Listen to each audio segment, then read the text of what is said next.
And Burnley are back in the Premier League. Justin, it's been looking like that was going to be the case basically over this Easter weekend, wasn't it, after Sheffield United's mini collapse a couple of weeks ago. But you are, of course, Scott Parker's number one fan nowadays, so here's your chance to lavish some praise on them and the job he's done. I just think the promotion's been emphatic. You can argue they probably drew too many games in the first half of the season, but that's been put to the side and they got that winning feeling quite quickly. But Ryan, they've accrued 94 points so far this season. That was more than Scott Parker's Bournemouth team in the 21-22 season, which I think arguably had better players in.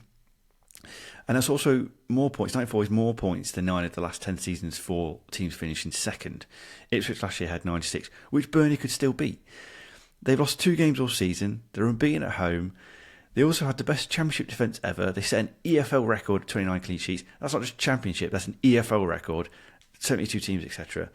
I think even if Leeds finishes champions, I would argue this has been one of the most impressive promotions that I've seen. It's just been remarkable. And again, Scott Parker, I think, deserved a little bit of criticism in the first third of the season because there was an ounce of fortune there. They were really, really bland, really boring. But as the season has progressed, I think he's adapted those tactics, the style of play, and embrace that conservatism a little bit more. And I think that's been the main thing for Burnley. They're not Vincent Kompany's Burnley, they're Scott Parker's Burnley.